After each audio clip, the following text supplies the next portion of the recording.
Savoir se recharger, c'est le thème de cet enregistrement qui est produit au mois de mai. Donc, ici, David au micro qui vous salue, peu importe l'endroit où vous m'écoutez. En fait, aujourd'hui, je veux parler de l'importance d'être capable de se recharger d'énergie. Parce que on peut vivre entouré dans une société avec des gens qui cherchent à nous vampiriser nos énergies, nous les voler, nous les dilapider. Que ce soit des personnes sur le plan physique ou que ce soit dans certains cas, il y a certains médias qui cherchent à alimenter la peur, donc ce qui fait descendre le niveau d'énergie et amener les gens à vibrer naturellement des vibrations basses, d'où l'importance d'être capable de se rehausser par soi-même sur le plan vibratoire, en dépit de l'environnement qui peut être très pauvre sur le plan vibratoire dans lequel on peut se trouver. Donc, se recharger d'énergie, à mon avis, c'est fondamental parce que c'est ce qui nous permet d'entretenir notre vitalité. Et pour y arriver, il faut identifier les choses dans notre vie concrètement de tous les jours qui nous permettent de nous recharger, de nous ressourcer, d'avoir de l'énergie qui contribue à notre vitalité. Et pour y arriver, naturellement, il faut être capable de faire des observations honnêtes. Donc, il y a des choses qui peuvent nous permettre de nous recharger, comme par exemple certaines personnes, lorsqu'elles vont faire de la photographie, elles vont perdre la notion du temps et de l'espace. Elles vont être toutes là, parce que ça leur donne quelque chose qui les stimule totalement. Tandis que, par exemple, une autre personne, je vais prendre mon cas, c'est sûr que présentement, je suis privilégié, étant donné que je peux prendre ma fille dans mes bras, et elle est âgée de quelques mois, environ 5 mois, et c'est ça qui me permet présentement de me recharger. Donc, le contact que je peux avoir avec elle régulièrement, et comme étant bas âge, naturellement, elle se laisse prendre. Et c'est très nourricier pour moi, dans le sens que, prendre quelqu'un dans les bras, ça permet de sécréter l'hormone de l'ocytocine, l'hormone qui est associée, dans le fond, à l'attachement, et aussi une hormone qui va permettre de connaître un état de bien-être. Et c'est ce que j'expérimente, là, régulièrement, lorsque je prends ma fille dans mes bras. Donc, présentement, ce que je peux dire, si je fais l'observation, parce qu'on peut faire différentes activités pour se ressourcer. Certaines personnes vont faire de la méditation pleine conscience. Il y en a qui vont faire de l'entraînement physique, de la marche. Et parmi les différentes activités, dans mon cas, l'activité qui me permet davantage de me ressourcer, c'est de prendre ma jeune fille dans les bras et de ressentir son énergie, d'être présent à elle. Donc, et cette observation-là, qui peut paraître simple, peut paraître banale peut-être à l'écoute pour certaines personnes, est quand même fondamentale dans ma vie. Pour moi, ça a plus de valeur que, par exemple, jouer à des jeux vidéo. Les jeux vidéo vont me créer une tension au niveau de mon système nerveux dans certains cas. Un peu comme quand je passe du temps devant l'ordinateur, ça me garde dans une conscience qui est plus électrique, tandis que qui est électrifiée par rapport à ça, une conscience qui a une certaine tension, tandis que le contact avec ma fille m'amène à un état de détente lorsque je la prends dans mes bras. Même chose par rapport à ma compagne. Mais le point que je voulais faire aujourd'hui en lien avec ça, c'est que des fois, on va nous présenter à travers la société la consommation de masse, certains éléments comme étant des choses qui vont nous remplir, nous combler, que ce soit par exemple aller voir un film au cinéma, alors que si on me pose la question aujourd'hui, on est allé voir un film au cinéma, un concert rock, ou prendre ma fille dans mes bras, c'est quoi qui m'apporte le plus, c'est prendre ma fille dans mes bras à un point tel que j'ai réalisé. Parce que l'année passée, j'ai eu à accompagner, j'avais un animal de compagnie, un chat, qui avait des problèmes d'insuffisance rénale, puis en même temps, il était atteint d'un cancer avec une tumeur, donc il a été euthanasié. Et c'est sûr que ce chat-là, je l'appréciais, ça faisait plusieurs années que je vivais avec lui. Et il m'a été un fidèle compagnon, dans le sens que pendant la période qu'on a dit de pandémie, j'étais seul dans un logement, puis je pouvais le prendre dans mes bras. Ça m'apportait beaucoup pour me recharger sur le plan de l'énergie, son contact. Et c'est sûr que, bon, par rapport après son décès, je trouvais ça plate, là, l'accompagner dans le décès. J'avais plus le goût de avoir d'animaux de compagnie pendant une certaine période de temps. Mais avec le recul, je regarde ça, puis je me dis, pour des raisons de survie énergétique, et le fait que le contact avec un être vivant, que ce soit ma fille ou un chat, me permet de me ressourcer, probablement que si je me ramasserais dans une situation à être seul dans un logement et qu'il y aurait un confinement par rapport à la menace d'un virus ou peut-être même un confinement climatique, parce qu'on ne sait jamais où peuvent aller les adeptes de la religion verte pour imposer leur idéologie. Donc, certains parlent de la possibilité qu'il y ait des confinements climatiques pour réduire la pollution. En tout cas, on verra bien. Peu importe, mais d'avoir un animal de compagnie à prendre dans mes bras, avec le recul, si je n'avais pas d'enfant présentement, il y a des bonnes possibilités que je m'en procurerais un. Pour cet aspect-là, ressourçant. Puis quand que j'ai ma fille dans mes bras ou que j'avais le chat dans mes bras, dans mon cas, il était très affectueux. Ça me permettait de me sortir de ruminations anxieuses. Surtout que dans la période de confinement, on était exposé beaucoup à des bulletins de nouvelles ou même à des lanceurs d'alerte qui, dans certains cas, cherchaient à activer la peur en nous. C'est sûr, tirer profit de ça pour avoir de l'attention, des codes d'écoute. Parce que c'est sûr que si on parle dans les médias que ça va bien dans le monde, habituellement, c'est pas vendeur. Ce qui va chercher l'attention pour des raisons de programmation liées à la survie de manière ancestrale, c'est tout ce qui est suspect. Un peu comme les êtres humains qui vivaient dans le passé en forêt. Ce qui attirait leur attention, c'était tous les bruits suspects qu'ils pouvaient entendre en forêt parce que ça pouvait représenter une menace potentielle, que ce soit par exemple un ours, un lion. Alors que si le son d'une belle petite chute qui va avoir un caractère hypnotique par la régularité de son son, ben ça vient après. Ça peut amener un état de détente, mais ce qui va sortir la personne d'état de détente, même si elle est en train d'écouter le son de la chute en nature, ben c'est les bruits suspects pour des raisons de mécanismes de survie, de protection, pour faire face à une menace éventuelle. Et c'est un petit peu la même chose qui caractérise l'être humain actuel, sauf qu'on est dans un contexte totalement différent en relation avec le développement technique qui a eu cours au cours des dernières décennies. Et on peut interpréter dans le cas certaines menaces à travers l'exposition des médias de masse ou même des médias alternatifs. Et tout ça, ça peut nourrir de l'anxiété, de la peur et ainsi de suite. Et tout ça pour dire quoi? C'est que j'en suis venu en conclusion, ce qui est intelligent, c'est d'identifier des choses dans notre vie qui nous permettent de nous recharger et d'agir en conséquence. Bon, moi, si dans mon cas, me recharger, c'est de prendre ma fille dans mes bras, agir en conséquence, c'est de la prendre régulièrement dans mes bras et ça me permet d'être dans un état de bien-être et de vivre un état d'échange d'énergie avec elle. Elle a quelques mois et elle se développe rapidement là, sur le plan physique. Fait que c'est comme si je perçois toute son énergie qui est très dynamique, très vitalisante. Sinon, ce qui m'apporte beaucoup, naturellement, étant donné que la température s'est réchauffée, au moment où je vous parle, on est au mois de mai, c'est de faire des bains de soleil, exposer ma peau au soleil. Donc, ça me donne de l'énergie. Ça me permet de m'enraciner. Le contact, ça me permet au début, quand je me fais bronzer au soleil, des fois, je vais avoir des coups de soleil et ma peau, progressivement, va devenir brune.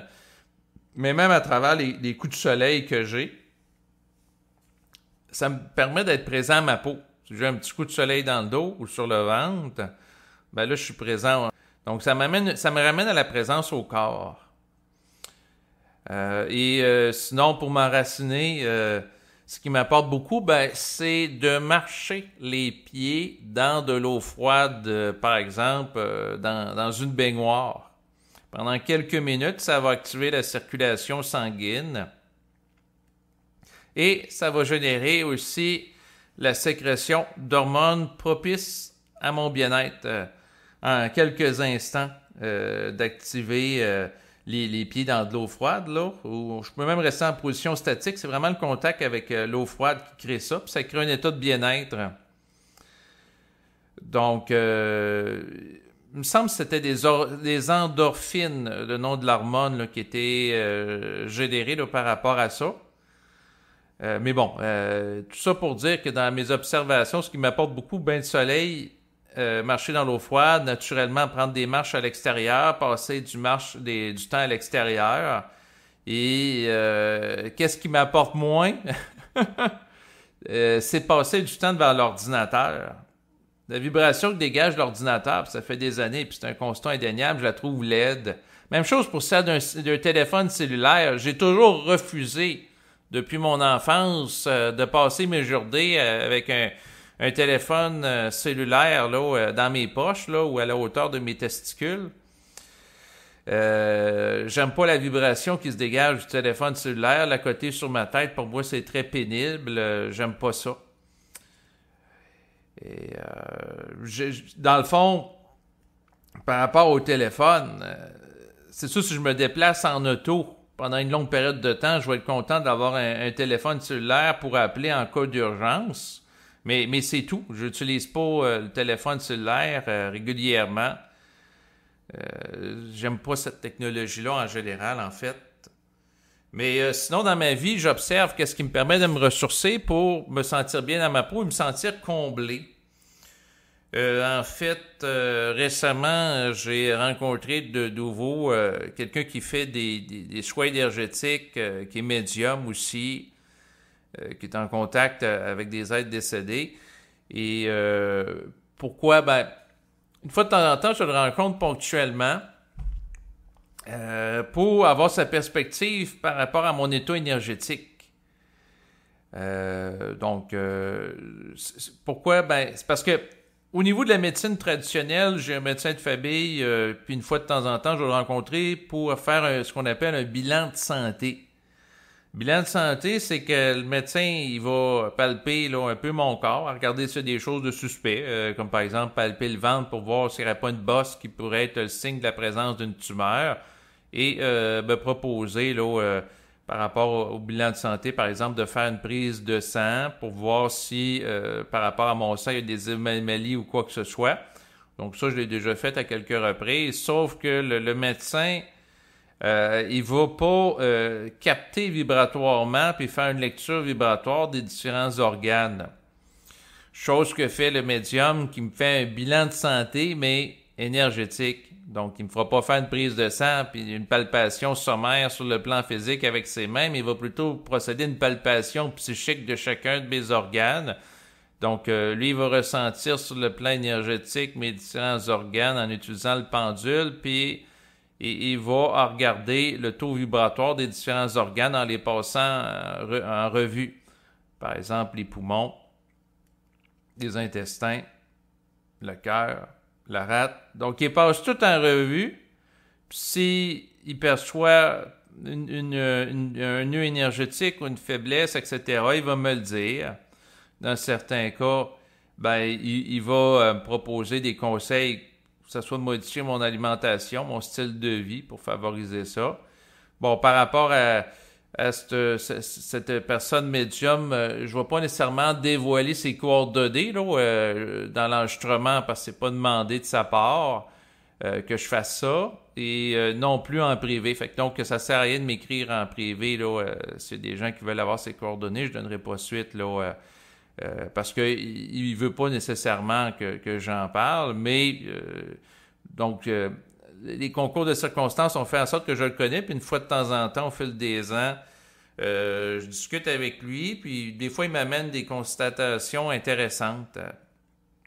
Dans le sens que ça fait un certain nombre d'années, en fait, depuis l'âge de 30 ans, que je vais bénir ma santé en longévité. Et d'ailleurs, sur cette chaîne YouTube, j'ai réalisé de nombreuses sessions de bénédiction. Et quand que je l'ai revu récemment, ben, il m'a dit, regarde, t'es en santé. Il a passé en revue mes différents organes. Cette fois-ci, parce qu'au fil des années, il y a eu des choses qu'il a fallu que je fasse certains ajustements, comme par exemple pratiquer plus de sport. Ensuite, j'ai encore des micro-ajustements à faire, là, dans le sens que il me dit, ben regarde, ton cerveau gauche il est un peu plus usé que le cerveau droit, dans le sens que ton activité intellectuelle constante que j'ai tendance à faire, parce que moi je suis un peu comme un trou insatiable, je dois étudier plein de choses, diminue un peu tes études. C'est un petit peu comme une plaquette de frein où ce que tu freines constamment en ville avec ton auto, puis que ça use plus vite que si tu ferais de la grande route. Donc, le rapport que j'ai à l'activité intellectuelle a intérêt à être diminué parce que entre deux activités intellectuelles que je peux avoir, je n'avais pas tendance à me ressourcer, à me recharger, d'où la pertinence du titre de l'enregistrement aujourd'hui, de se recharger parce que ça crée un peu une fatigue chronique. La fatigue chronique, si je vous en parle en lien avec la dimension physique, prenons par exemple quelqu'un qui travaille en entreprise de production industrielle et fait des mouvements répétitifs avec les mains. Donc, toujours les mêmes mouvements pour assembler deux pièces ensemble.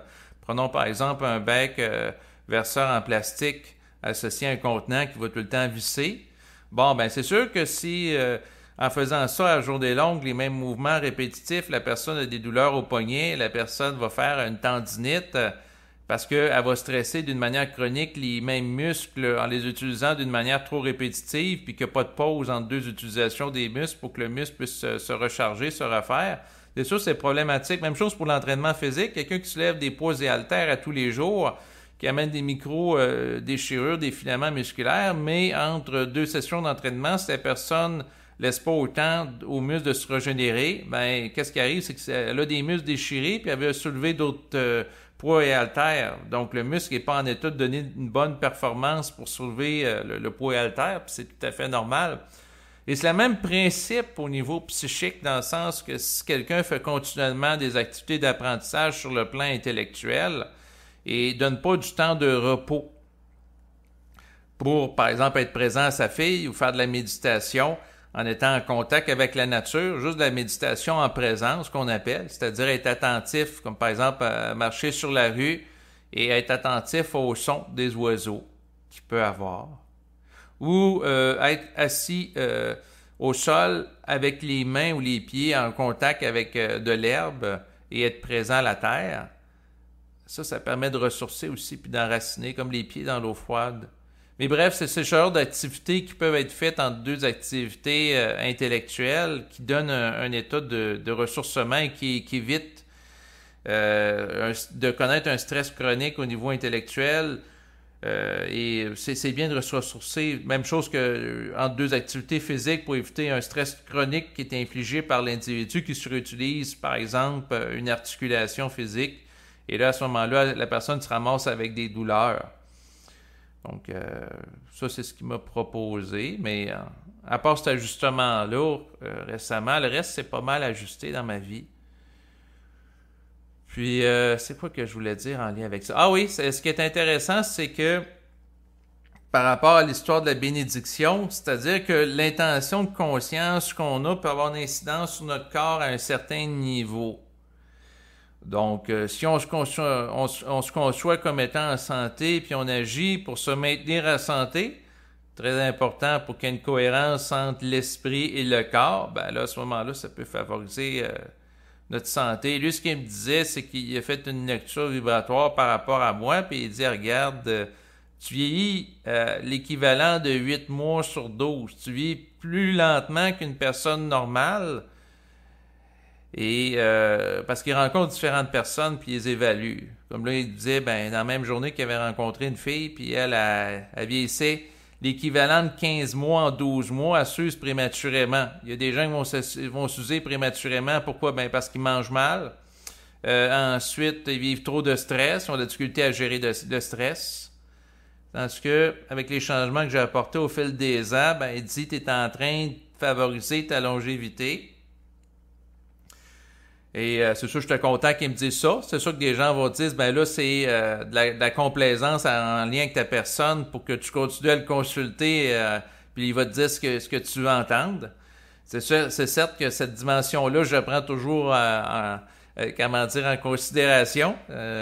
C'est comme quand je rencontre des gens, puis ils disent, ah, t'as donc bien de belles filles. Mais oui, mais c'est parce que si, comment dire, il en était autrement. Habituellement, si le bébé il est pas beau, les gens se taisent ou ils le disent pas, là. Donc, mais en lien avec ce qu'il dit, ben c'est sûr que je prends quand même ça en considération parce que je connais des gens qui ont mon âge, puis il y en a certains qui ont l'air plus vieux que moi, ou ben si je prends par exemple mon père à même âge, ben, j'ai des photos de lui, il y avait moins de cheveux sur la tête que moi. Moi, c'est sûr que je commence à caler des côtés, mais c'est moins pire que lui, là. Donc, bref, il y a des observations qui peuvent se faire. Le but, c'est pas nécessairement d'aller dans les comparaisons, mais c'est de vivre par rapport à soi, puis de réaliser l'impact qu'a la pensée sur ses cellules. Et aussi l'impact que peut avoir la pensée par rapport à sa santé. Et l'intention de conscience soutenue dans le temps. Il y a des gens qui peuvent m'écouter puis ils vont me dire « Ah, des niaiseries, la conscience, ça ne joue pas sur la matière comme tu le penses, c'est des croyances irrationnelles. » Ben, libre à vous. Moi, ce que je peux dire dans mon cas, c'est que le fait de bénir ma vie en santé, et vivre d'une manière longue et prospère, comme dirait Spock, qui est un personnage de Star Trek, ça a un impact. Et je maintiens cet état-là de conscience. Donc, une volonté de favoriser la vitalité de mon corps physique, accompagnatrice de mon vécu. D'ailleurs, bénir, c'est pas très compliqué, c'est utiliser la parole pour coder l'énergie. Donc, par exemple, je peux dire « Je bénis la santé de mon corps et sa longévité. » Très important de bénir la longévité, plus précisément en santé, parce que quelqu'un pourrait bénir de vivre longtemps, mais si la personne se ramasse en résidence de personnes âgées, n'étant pas autonome, ça peut être pas agréable. Tu sais, la personne qui vit plusieurs centaines d'années, mais la personne n'est pas capable d'aller déféquer par elle-même aux toilettes, puis est à la merci de préposés aux bénéficiaires, que si on le temps, ils vont venir l'accompagner pour aller aux toilettes, ou lui dire, ben, on n'a pas le temps, ben, fais caca dans tes culottes, là, si tu peux pas te retenir. Disons que c'est moins agréable d'être à la merci du personnel hospitalier. Donc, c'est sûr qu'à ce moment-là, la conclusion que j'en viens, ben, si j'ai à bénir, ben, bénir la longévité en santé. Très important pour moi. Parce que si je vis longtemps, je vais être en santé. Je ne vais pas être semi-autonome ou non autonome. Donc, la bénédiction, c'est de nourrir une intention de conscience. Pourquoi? Ben, parce que dans notre environnement, on peut chercher à nous induire des idées qui vont à l'encontre de ça. Et le seul individu qui est le mieux placé pour travailler pour lui-même, ben, c'est lui-même. Si la personne attend le salut à travers les autres, que ce soit Donald Trump, que ce soit, tu sais, il peut y avoir des lanceurs d'alerte, va dire « Ah, Donald Trump va arranger les choses ». Ensuite, il y a d'autres personnes dans le domaine de l'ésotérisme, vont dire « Ah, la venue des extraterrestres vont rajuster la situation mondiale ». D'autres personnes dans le domaine de la religion, ça va être le retour du Christ. Et il y a toujours comme quelqu'un à l'extérieur de soi pour nous sauver ou quelque chose. Tandis que moi, je n'attends rien de l'environnement. Je me donne tout ce que j'ai de besoin. Et c'est la raison, entre autres, pour laquelle, entre autres, je vais bénir comme activité de ma conscience. Et on peut bénir à différents niveaux, là, naturellement. On peut bénir le fait de se recharger d'énergie. Moi, j'ai béni ma fille. Et ma fille, présentement, ça fait 5 mois, là, je suis très heureux. Elle est en santé. Donc, avant même la conception de ma fille, j'avais béni pour que... Ça peut paraître ridicule ou même grossier, mais écoutez, moi, je vise une action à différents niveaux. Une action au niveau de l'engagement concret, pratique. Bon, les gens qui... Si je dis à une personne que je fais du sport pour favoriser ma santé, les gens habituellement vont pas contester ça. Mais c'est plus au niveau occulte, naturellement, si je parle de ça, que les gens peuvent contester. Mais l'important, c'est la combinaison de différents moyens qui donnent un résultat. Donc, avant que ma fille naisse, je bénis pour qu'on ait un enfant, ma compagne et moi, qu'elle va être heureuse, elle va être intelligente, elle va vivre dans le bonheur, avoir la santé, la joie de vivre, tout ça. Et ce que je peux dire à l'heure actuelle, c'est que dans le fond, ma fille va très bien, elle est éveillée. Je voulais qu'elle soit éveillée aussi. Je trouve qu'elle a un bon taux vibratoire. Et c'est sûr, d'être en contact avec son taux d'énergie me permet de me ressourcer, fait que ça me favorise. Mais avant de concevoir ma fille, au moment où j'avais des relations sexuelles dans cette optique-là avec ma compagne, même à ce moment-là, il y avait une intention de conscience accompagnatrice que, dans le fond, notre intention, c'était d'avoir un enfant qui allait être heureux, qui allait être bien dans sa peau.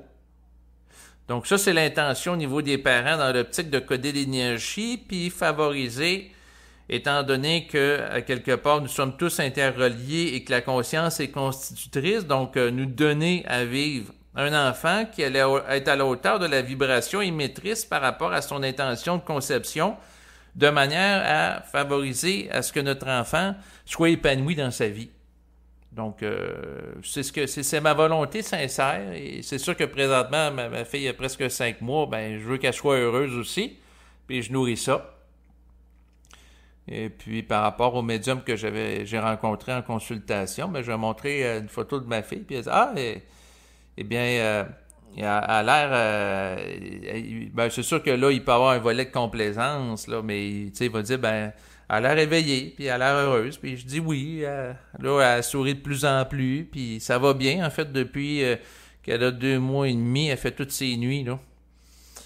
Donc, puis elle n'a pas été malade. Parce que c'est sûr que l'une des craintes que j'avais, c'est entre 0 puis 3 mois à peu près, parce qu'un enfant qui est malade, c'est sûr qu'un enfant qui est faiblement développé, c'est très compliqué, là, au niveau de l'hospitalisation et tout. Donc, j'ai pas été confronté à ça. Donc, je suis très heureux.